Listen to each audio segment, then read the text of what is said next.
Aceptar la voluntad de Dios en todo cuanto nos sucede, según San Alfonso María de Ligorio.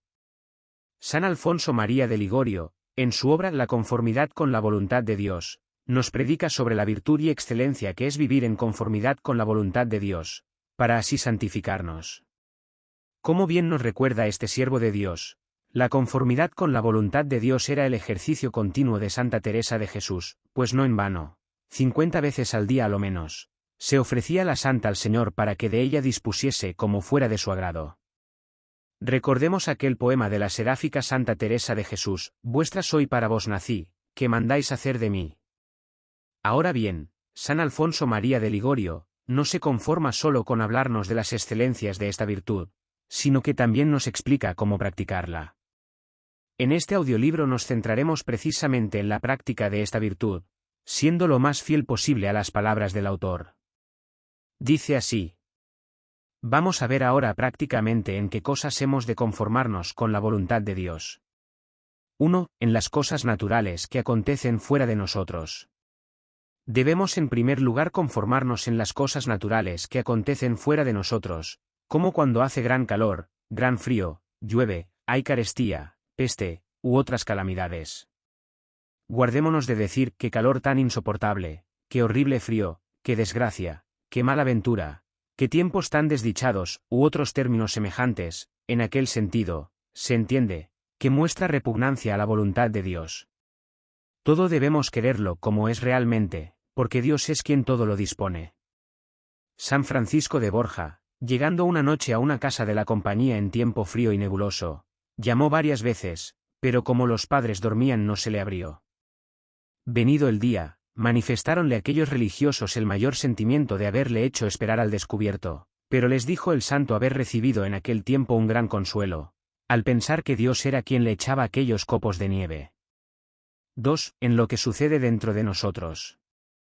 En segundo lugar, debemos conformarnos en lo que sucede dentro de nosotros, como el sufrir hambre, sed, pobreza, desolación, deshonra. En cada una de estas cosas debemos decir siempre: Señor, vos hacéis y deshacéis como os place, contento estoy, y solo quiero lo que queréis vos. Y esto mismo debemos también responder en aquellos supuestos casos que el demonio a veces nos sugiere en el pensamiento, a fin de hacernos caer en algún culpable consentimiento, o a lo menos para inquietarnos. Si tal persona te dijese tal palabra, si te hiciera tal acción, ¿qué dirías? ¿Qué harías? Respondamos siempre: diría o haría lo que Dios quiere. Y de este modo nos libraremos de toda falta o inquietud. 3. En los defectos. En tercer lugar, si tenemos algún defecto natural de alma o de cuerpo, mala memoria, ingenio tardo, poca habilidad, miembro estropeado, salud débil, no por esto debemos lamentarnos. ¿Qué mérito teníamos nosotros, o qué obligación tenía Dios de darnos una inteligencia más sublime, un cuerpo más bien formado? ¿No podía Él criarnos brutos? ¿No podía dejarnos en nuestra nada? ¿Quién se ha visto que recibiese algún don, y fuese imponiendo pactos al donador? Démosle gracias, pues, de lo que por pura bondad nos ha dado, y contentémonos del cómo nos ha hecho. ¿Quién sabe si, teniendo nosotros mayor talento, salud más robusta, o más gallardía y gracia nos habíamos de perder? ¿A cuánto su talento y ciencia ha sido ocasión de perderse, llenándolos de vanidad y de desprecio hacia los demás, peligro en que se hallan más fácilmente los que descuellan sobre los otros en ciencia y en talento? Para cuantos la hermosura y el vigor corporal fue ocasión de precipitarse en 1000 pecados. Y al contrario, cuantos otros por ser pobres o enfermos, o deformes en su figura se hicieron santos y se salvaron, que si hubiesen sido ricos, sanos, o de bella presencia se hubieran condenado. Y así contentémonos de lo que Dios nos ha dado. En verdad una sola cosa es necesaria. Lucas 10, 42. No es necesaria la belleza, ni la sanidad, ni la agudeza de ingenio, solo el salvarse es necesario. 4. En las enfermedades. En cuarto lugar, y muy especialmente es preciso que estemos resignados en las enfermedades corporales, y debemos abrazarlas voluntariamente por aquel tiempo y en aquel modo que quiere Dios. Debemos, no obstante, recorrer a los remedios ordinarios, porque así lo quiere también el Señor. Mas si estos no ayudan, unámonos con la voluntad de Dios, que nos ayudará mucho más que la salud misma. Por cierto, que es mayor virtud en las enfermedades no lamentarse de los dolores. Mas cuando estos fuertemente nos afligen, no es falta el desahogarnos con nuestros amigos, y rogar al Señor que nos libre de aquellos padecimientos. Entiendo hablar de los dolores vehementes, pues muchos son los que faltan, queriendo por el más leve dolor o disgusto, que todo el mundo venga a compadecerse de ellos, y a lamentarse a su lado. Por lo demás, el mismo Jesucristo, viéndose cercano a su amarguísima pasión, comunicó su pena a sus discípulos: triste está mi alma hasta la muerte, Mateo 26, 38. Y rogó a su eterno Padre que le librase de beber aquel cáliz, Mateo 26, 39. Pero el mismo Jesucristo nos enseñó lo que debemos hacer en tales súplicas, esto es, resignarnos luego a la divina voluntad, añadiendo: con todo, no se cumpla mi voluntad sino la tuya. Qué ceguera la de aquellos que dicen desear la salud, no para verse libres de las penas, sino para servir más perfectamente al Señor, observar las reglas, servir a la comunidad, ir a la iglesia, comulgar, hacer penitencia, estudiar, dedicarse a la salud de las almas confesando o predicando. Mas, pregunto yo, devoto mío, dime, ¿por qué deseas todo esto? ¿Por dar gusto a Dios? ¿Y qué vas buscando, cuando estás cierto que el gusto de Dios no es que tú ores, comulgues, hagas penitencia, estudies o prediques, sino que sufras con paciencia aquella enfermedad, aquellos dolores que te envía? Junta entonces tus dolores a los de Jesucristo. Pero lo que me desagrada, dirás quizás, es que estando enfermo soy un miembro inútil, y solo sirvo de carga a la comunidad o a la casa. Mas así como tú te resignas a la voluntad de Dios, debes también creer que tus superiores o familiares se resignan a ella viendo que no por desidia tuya, sino por disposición de Dios, causas aquel gravamen a la casa. Pero estos deseos y lamentos no nacen del amor de Dios, sino del amor propio, que va buscando pretextos para alejarte de la voluntad de Dios. ¿Queremos dar gusto a Dios? Cuando nos veamos sepultados en un lecho, digamos al Señor esta sola palabra: fiat voluntas tua, hágase tu voluntad. Y repitámosla 100 y 1000 veces.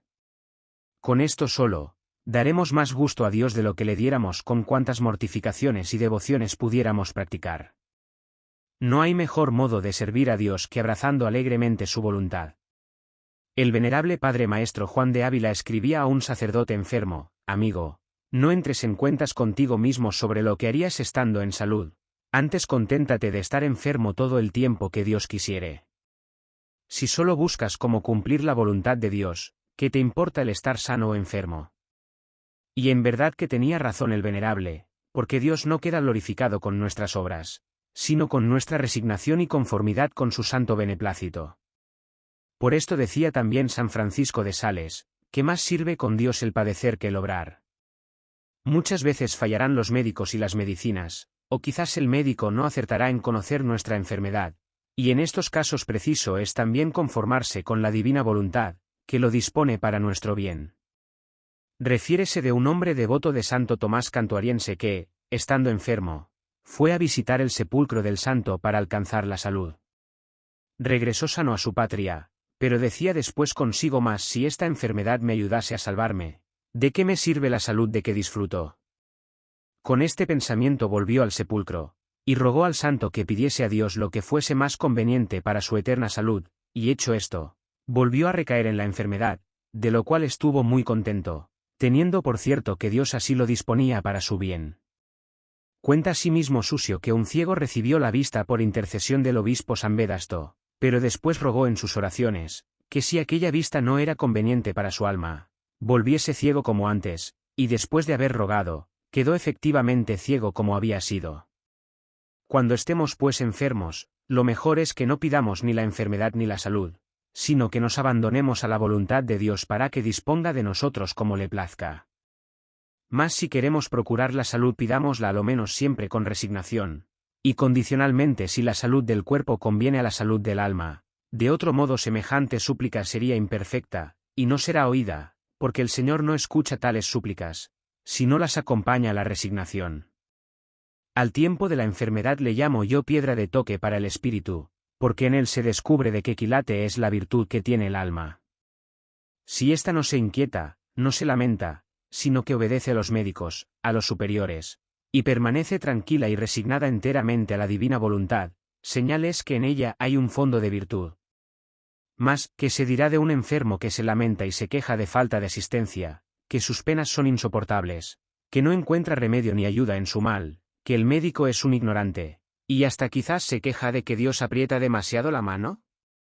Refiere San Buenaventura, en la vida de San Francisco, capítulo 14, que hallándose el santo afligido de dolores extraordinarios, uno de sus religiosos, por pura simplicidad, le dijo: «Padre, rogad a Dios que os trate un poco más suavemente, porque parece que aprieta demasiado la mano». Lo cual oyendo San Francisco, dio un grande grito y exclamó: «Escuchad, si yo no supiese que lo que decís nace de sencillez, no os quisiera ver nunca más, por haberos atrevido a reprender los juicios de Dios». Y dicho esto, aunque muy débil y extenuado por el mal, saltó del lecho en tierra, y besándola dijo: «Señor, gracias os doy por todos los dolores que os dignáis enviarme, y aún os suplico que me enviéis más, si tal es vuestro querer. Mi gusto es que me aflijáis sin lástima, porque el cumplimiento de vuestra voluntad es el mayor consuelo que en esta vida puedo tener». 5. En la pérdida de las personas queridas. Asimismo, debemos portarnos en la pérdida que tal vez suframos de las personas útiles a nuestro provecho temporal o espiritual. Muy a menudo faltan en esta parte las almas devotas, no resignándose a las divinas disposiciones. Nuestra santificación no nos ha de venir de los padres espirituales, sino de Dios. Ya quiere Dios que nos valgamos de directores para la guía del Espíritu, cuando nos los da, pero cuando nos los quita quiere que nos contentemos, aumentando entonces la confianza en su divina bondad, diciendo: «Señor, vos me habíais dado esta ayuda, ahora me la habéis quitado, cúmplase siempre vuestra voluntad, mas ahora suplid vos, y enseñadme qué debo hacer para serviros». Y de este mismo modo hemos de aceptar de las manos de Dios todas las demás cruces que nos envíe. Mas, diréis tal vez, estas penas son castigos que Dios envía en esta vida, no son gracias ni beneficios. Si le habíamos ofendido, debíamos de un modo u otro satisfacer la divina justicia en esta vida o en la otra. Por esto debemos decir todos con San Agustín: abrasa aquí, seca, no perdones, para que en la eternidad perdones, y con el santo Job: y mi consuelo sería que sin perdonarme, fuese afligiéndome con dolores. Job 6, 10. El que ha merecido el infierno, debe consolarse al ver que Dios le castiga, pues esto debe animarle y hacerle esperar que Dios quiera librarle del eterno castigo. Digamos pues, en los castigos que Dios envía, lo que decía el sacerdote Elí: «Es el Señor, haga pues lo que parezca bueno a sus divinos ojos». Libro primero de Reyes 3, 18. 6. En las desolaciones de espíritu. Debemos además estar resignados en las desolaciones de espíritu. Suele el Señor, cuando un alma se entrega a la vida espiritual, llenarla, colmarla de celestes consolaciones para despegarla de los gustos del mundo, pero después, cuando la ve más arraigada en la vida del espíritu, retira su mano para probar el amor que le tiene, y ver si le sirve y ama sin paga acá en la tierra de gustos sensibles. Mientras se vive, dice Santa Teresa, no está la ganancia en procurar gozar más de Dios, sino en hacer su voluntad. Y en otro lugar, no consiste el amor de Dios en ternezas, sino en servirle con fortaleza y humildad. Y en otro pasaje, con aridez y tentaciones prueba Dios a los que ama. Agradezca al Señor el alma cuando se ve acariciada con dulzura, mas no debe afligirse e inquietarse cuando se ve abandonada en desolación. Preciso es tener mucho cuidado en este punto, porque algunas almas, sintiéndose áridas, piensan que Dios las ha abandonado, o que no hace para ellas la vida espiritual, y así dejan la oración y pierden todo cuanto han trabajado. No hay tiempo más precioso para ejercitar nuestra resignación a la voluntad de Dios, que la ocasión en que se experimenta aridez de espíritu. No quiero yo decir que no sintáis pena en veros privadas de la presencia sensible de vuestro Dios. Semejante privación no puede dejar de hacer sufrir al alma, cuando el mismo Redentor se lamentó de ella desde lo alto de la cruz: Dios mío, ¿por qué me has desamparado? Mateo 27, 46. Mas en medio de la pena, debemos del todo resignarnos a la voluntad del Señor. Todos los santos han padecido estas desolaciones y abandonos de espíritu. «Qué dureza de corazón es la que siento», exclamaba San Bernardo, «ningún saber encuentro en la lección. Ni me place el meditar, ni el orar. Por lo común los santos han probado más aridez que consolación de espíritu. Estas consolaciones sensibles no las concede el Señor sino muy rara vez, y tal vez a las almas más débiles, para que no se arredren en el camino espiritual. Las delicias que hacen parte de la corona del premio se las guarda para el paraíso.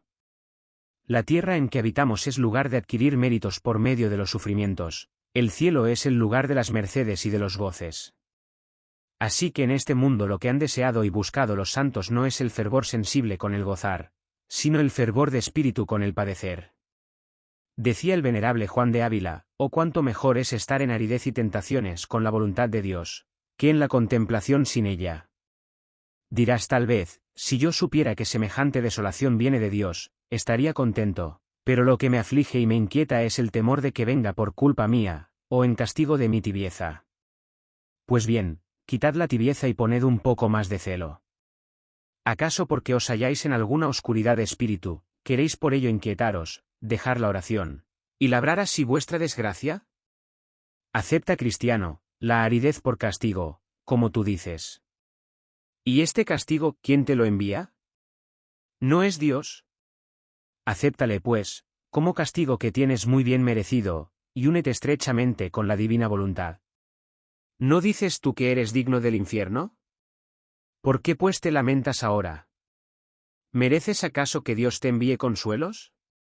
Conténtate pues del modo con que te trata Dios, prosigue la oración y la senda que has empezado, y teme de hoy en adelante que tus lamentos no provengan de poca humildad y de poca resignación a la voluntad de Dios. Cuando un alma se pone en oración, no puede sacar de ella mayor provecho que unirse a la divina voluntad, diciendo con resignación, Señor, yo acepto esta pena de vuestras manos, y la acepto en cuanto agrada a vos. Si queréis que yo sufra esta aflicción por toda la eternidad, contento estoy también.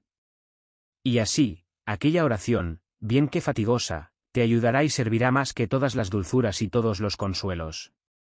Mas no siempre hemos de pensar que la aridez sea castigo, pues muchas veces la dispone Dios para nuestro mayor provecho, y para conservarnos humildes. Para que San Pablo no se envaneciese de los dones que había recibido, permitió el Señor que fuese atormentado de tentaciones impuras, como se revela en 2 de Corintios 12, 7, y para que la grandeza de las revelaciones no me ensalce, me ha sido dado un aguijón de mi carne, el ángel de Satanás, que me abofetee. El que hace oración sintiendo dulzura interior, no hace gran cosa. No tuvierais por verdadero amigo al que solo os acompañase en vuestra mesa, sino al que os asistiese en los trabajos, y sin ningún interés. Cuando Dios envía oscuridad y desolación, entonces prueba a sus verdaderos amigos. Peladio padecía gran tedio en la oración, fue a encontrar a San Macario, y éste le dijo, cuando el pensamiento te dice que dejes la oración, respóndele, yo por amor de Jesucristo me contento de estar aquí a guardar las paredes de esta celda. Esta pues, debe ser la respuesta cuando te sientas tentado a dejar la oración. Porque te parece que pierdes el tiempo, di entonces, aquí estoy para dar gusto a Dios. Decía San Francisco de Sales, que aun cuando en la oración no hagamos otra cosa más que combatir con las distracciones y tentaciones, ya la oración está bien hecha. Así dice Taulero que el que persevera en la oración, a pesar de la aridez, Dios le hará mayor gracia que si hubiera orado mucho con gran copia de devoción sensible. Cuenta el padre Rodríguez de cierta persona que decía que, en 40 años de oración, no había nunca sentido consuelo alguno, pero en los días en que la hacía, sentíase fuerte en la virtud, mas si algún día la dejaba, experimentaba una flaqueza tal que le hacía inhábil para toda cosa buena. Dicen San Buenaventura y Gerson que muchos sirven más a Dios no pudiendo lograr el deseado recogimiento, que si realmente le tuviesen, pues de este modo viven con mayor diligencia y humildad, y de lo contrario tal vez se envanecieran y serían menos fervorosos, pensando haber encontrado ya lo que buscaban. Y lo que decimos de la aridez de espíritu, es aplicable igualmente a las tentaciones. Debemos poner el mayor cuidado en apartar las tentaciones, mas si quiere Dios o permite que seamos tentados contra la fe, contra la pureza o contra otra virtud, no debemos lamentarnos, sino resignarnos también en esto al divino querer. A San Pablo que rogaba, ser librado de la tentación de impureza, respondió el Señor, bástate mi gracia. Y así, si vemos también nosotros que Dios nos escucha en eximirnos de alguna molesta tentación, digamos al Señor, haced, Dios mío, y permitid lo que sea de vuestro agrado, bástame vuestra gracia, pero asistidme para que no la pierda jamás. No son las tentaciones las que hacen perder la divina gracia, sino el consentir a ellas. Las tentaciones, cuando por medio de la divina gracia logramos vencerlas, nos mantienen más humildes, nos hacen adquirir más méritos, nos hacen recurrir a Dios más a menudo, y así nos conservan más distantes de ofenderle, y nos unen más íntimamente a su santo amor. 7. En la hora de la muerte. Debemos finalmente unirnos con la voluntad de Dios en cuanto a nuestra muerte, en el tiempo y en el modo que Dios la disponga. Santa Gertrudis, subiendo un día una colina, resbaló y cayó un valle. Preguntáronle sus compañeras si había temido morir sin sacramentos. Respondió la santa: mucho deseo morir con sacramentos, pero prefiero la voluntad de Dios, pues estoy bien convencida que la mejor disposición para morir bien es la de conformarse a lo que Dios quiere, y así yo deseo aquella especie de muerte, cualquiera que sea del agrado de Dios enviarme. Refiere San Gregorio en sus diálogos que los vándalos, habiendo condenado a morir cierto sacerdote llamado Santolo, le dieron libertad para que escogiera el género de muerte que quisiera, mas el santo varón se denegó a escoger, diciendo: estoy en las manos de Dios, y recibiré la muerte que Él permitirá que vosotros me hagáis sufrir, no quiero otra muerte que aquella. Agradó tanto al Señor este acto heroico de conformidad, que habiendo aquellos bárbaros determinado el cortarle la cabeza, hizo detener prodigiosamente el brazo del verdugo, y a vista de este milagro, se decidieron aquellos a concederle la vida. En cuanto al modo, pues, debemos tener por la mejor muerte aquella que Dios tenga determinada. Salvadnos, Señor, digamos siempre que pensemos en nuestra muerte, y hacednos morir como os plazca. De la misma manera debemos conformarnos al cuando hemos de morir. ¿Qué otra cosa es este mundo sino una cárcel en donde estamos encerrados para padecer, y en peligro de perder a Dios a cada momento? Esto hacía exclamar a David: saca mi alma, Señor, de la custodia de mi cuerpo. Salmos 141, 8. Este mismo temor hacía suspirar por la muerte a Santa Teresa, la cual, cada vez que oía el reloj, se consolaba con el pensamiento que había pasado ya una hora de su vida, una hora de peligro de perder a Dios. Decía el padre maestro Ávila que cualquiera persona que se encuentre en medianas disposiciones, debe desear la muerte, por razón del peligro en que se vive de perder la gracia divina. ¿Qué cosa más dulce y más apetecible que asegurarnos, por medio de una buena muerte, no poder ya perder jamás la gracia de nuestro Dios? Pero yo, dirás tú, nada he hecho aún, nada he adquirido para el alma. Mas si quiere Dios que ahora acabes la vida, ¿qué harías después, si vivieras contra la voluntad de Dios? Y quién sabe si entonces acabarías con tan buena muerte como puedes esperar ahora. ¿Quién sabe si, maleándose tu voluntad, cayeras en otros pecados y te condenarías? Añádase a esto que, viviendo, no puedes vivir sin cometer al menos faltas ligeras. Por esto exclama San Bernardo: porque deseas una vida en la cual cuanto más vivimos, tanto más pecamos. Y es muy cierto que más desagrada a Dios un solo pecado venial, de lo que le agradan todas las obras santas que podemos practicar. Añadamos a esto, que quien desea fríamente el paraíso, da indicios de poco amor a Dios. El que ama de veras, desea la presencia de la persona amada, y como nosotros no podemos ver a Dios, sin dejar la tierra, de ahí es que todos los santos han suspirado por la muerte, para ir a gozar la vista de su amado dueño. Así suspiraba San Agustín: dejadme morir, Dios mío, para ir a verte. Y decía San Pablo: deseo con ardor la disolución de mi cuerpo para estar con Jesucristo. Carta a los Filipenses 1, 23. Asimismo David exclamaba: cuando iré a gozar de la cara de Dios. Salmos 41, 3. Y esto mismo desean ardientemente todas las almas enamoradas de Dios. Refiere un autor que andando un día de caza un caballero, oyó un hombre que cantaba dulcemente, se internó en el bosque, y encontró a un infeliz leproso, medio devorado ya por la lepra, y le preguntó si era él el que cantaba. Sí, el mismo soy, señor, respondió el leproso. ¿Y cómo puedes, replicó el caballero, cantar así y estar contento con unos dolores que te van arrancando la vida? Entre Dios y yo, señor mío, contestó el paciente, no hay más muro de separación que este fango de mi cuerpo. Quitado este impedimento, iré a gozar de mi Dios. Y viendo que cada día se me va cayendo a trozos, me lleno de júbilo, y canto. 8. En los grados de gracia y de gloria. Por último, aun en los grados de gracia y de gloria, hemos también de conformarnos con la divina voluntad. Debemos, es verdad, estimar todo lo que pertenece a la gloria de Dios, pero más aún su voluntad. Debemos desear amarle más que los serafines, pero no hemos de querer otro grado de amor que el que haya el Señor determinado darnos. Decía muy bien el Padre Maestro Ávila: no creo que haya existido santo que no haya deseado ser mejor de lo que era, mas este deseo no les quitaba la paz, pues no lo deseaban por propia ambición, sino por Dios, de cuya distribución se contentaban, aunque les hubiese dado menos, teniendo antes por verdadero amor el contentarse del que Dios les daba, que el desear tener mucho. Lo cual viene a decir, como explica el Padre Rodríguez, que si bien debemos andar muy solícitos en procurar la perfección por todos los medios posibles, para que no nos sirva de excusa la propia desidia y tibieza, como hacen aquellos que dicen, Dios me lo ha de dar, yo no puedo llegar sino hasta aquí. Con todo, cuando faltamos, no debemos perder la paz y la conformidad a la voluntad de Dios por haber permitido nuestro defecto, ni debemos desmayar. Antes bien levantarnos al momento de aquella caída, humillándonos con el arrepentimiento, y buscando más ayuda en el Señor, proseguir el camino. De la misma manera, aunque podemos desear juntarnos en el cielo al coro de los serafines, no ya por tener más gloria nosotros, sino para dar más gloria a Dios, y con más intensidad amarle, debemos empero resignarnos a su divino querer, contentándonos con aquel grado que se digne concedernos por su misericordia.